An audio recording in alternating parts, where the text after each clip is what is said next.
আসসালামু আলাইকুম সবাইকে। আজকে আমাদের সাথে আছেন মিস্টার রায়হান উদ্দিন।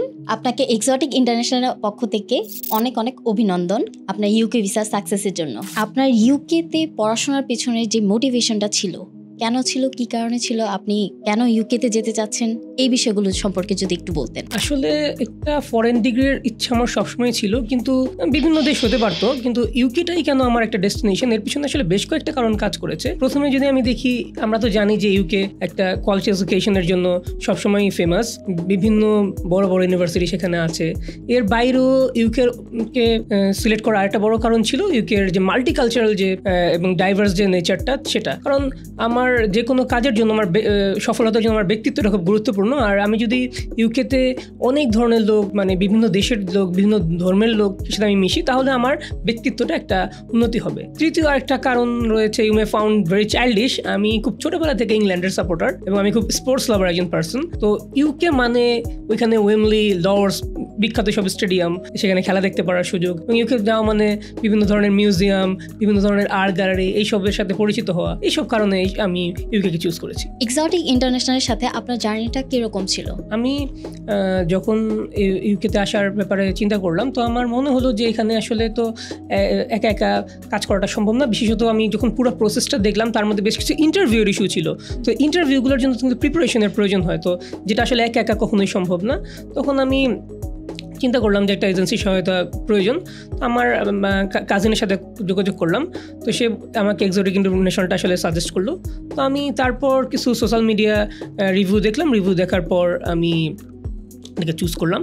এরপর আমি ফোন করার পর আমাকে অফিসে আসতে বললো। আসার পর আমি মাসুদ ভাইয়ের সাথে কথাবার্তা বললাম, প্রসেসটা আরও ভালোভাবে জানলাম যে ইউকেতে কীভাবে শুরু করব।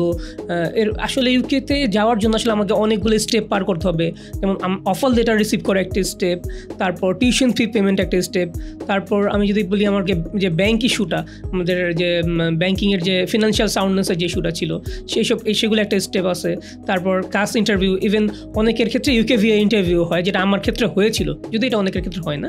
তো আমি যখন কথা বললাম, তারপর ইউনিভার্সিটি কোনটা চুজ করবো, এই সব কিছু কথাবার্তা বলার পরে আমি 25 জানুয়ারি আমি আমার সব কাগজপত্র সাবমিট করলাম, এবং আমি ইউনিভার্সিটি অফ হালের জন্য অ্যাডমিশনের জন্য আমি কাগজপত্র সাবমিট করলাম। আমার খুব কম সময়ে 10 দিনের মধ্যে আমার এসে পড়লো, অফার লেটার এসে পড়লো।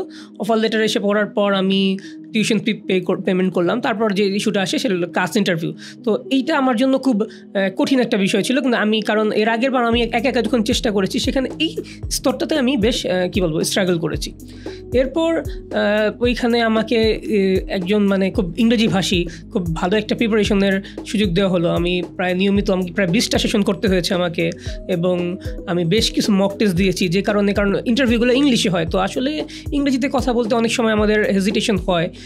তো এইখানে প্রচুর মক টেস্ট দেওয়ার কারণে এবং প্রচুর সেশন করার কারণে আমার ফ্লুয়েন্সি লেভেলটা অনেক উন্নতি হয়েছে, এবং যেটা আমার আসলে কাস্ট ইন্টারভিউতে বেশ সহায়তা করেছে। তারপর এখানে আরও যদি আমি বলি যে ফিনান্সিয়াল সাউন্ডনেসের যে ব্যাঙ্কিংয়ের যে ইস্যুটা, এখান থেকে আমি অনেক ব্যাঙ্ক স্টেটমেন্টের ক্ষেত্রে অনেক সাহায্য পেয়েছি।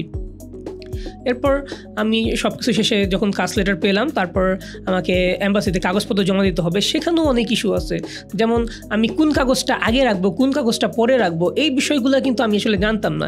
এখান থেকে আমি বলবো এক্সোটিক ইন্টারন্যাশনাল আমাকে সম্পূর্ণ সাহায্য করেছে, আমাকে কাগজপত্রগুলো সুন্দরভাবে গুছিয়ে দিয়েছে। আমার অতটা কোনো বেগ পেতে হয়নি, আমি সুন্দরভাবে গিয়ে কাগজপত্রগুলো জমা করেছি।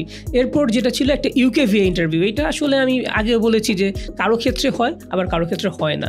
তো আমাকে যখন এই ইউকে ভিএ ইন্টারভিউ হবে একটা মেল দিল, তো সাথে সাথে আমি আবার এজেন্সিতে যোগাযোগ করলাম, এবং তাদের সবচেয়ে সুন্দর বিষয়টা ছিল আমি তাদেরকে যখন কোনো মেসেজ দিতাম বা যে কোনো ফোন করতাম, খুব দ্রুত তারা রেসপন্স করতো, সেটা রাতে হোক যখনই হোক আমি করতাম। তো আমি যখন মেলটা খুব রাতে পেলাম, কারণ ইউকেতে তো তখন রাত থাকে, যখন মেলটা বাংলাদেশ সময় রাত থাকে, তো আমি মেলটা যখন পেলাম, আমি দেওয়ার পরে আমাকে বললো ঠিক আছে, আমাকে আবার প্রিপারেশন করায় দেওয়া হবে। তো সেখানে আমি আবার একটা 2-3টা সেশন করার পর আমি ইউকে ভিএ ইন্টারভিউ দিলাম, সেটা আমার খুব ভালো হলো। তারপর আমি সর্বশেষ 12 জুন গিয়ে আল্লাহর রহমতে আমি আমার ভিসা পেলাম। যাক, কংগ্রাচুলেশন আপনাকে। বাট আমি যতটুকু জানি যে আপনার ইন্টারভিউটা যেদিন হয়েছিল সেদিনই মেবি আপনি ভিসাটা পেয়েছেন, রাইট? হ্যাঁ, আসলে ভিসাটা কিন্তু ইস্যু হয়েছে আমাদের 4 জুন, কিন্তু আমরা জানি যে একটা লম্বা ছুটি ছিল আমাদের ঈদ উল আজহার, সেই কারণে হয়তো আমার পাসপোর্টটা হাতে পেতে দেরি হয়েছে। তো আমরা আসলে ইস্যু ডেটটা সেক্ষেত্রে 4 জুনই বলতে পারি। আপনার আর সর্বশেষ কোনো কথা আছে? সর্বশেষ কথার শুরুতে আমি ধন্যবাদ জানিয়ে শুরু করবো এক্সোটিক ইন্টারন্যাশনালকে।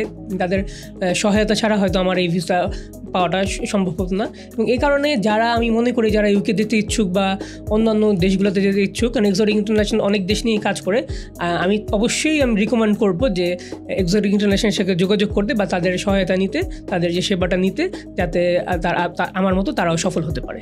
ইউকে অথবা ইউরোপ যে কোনো কান্ট্রি নিয়ে কোনো প্রকার তথ্য জানতে হলে স্ক্রিনে দেওয়া নাম্বারে কন্ট্যাক্ট করুন অথবা আমাদের ফেসবুক পেজে যোগাযোগ করুন।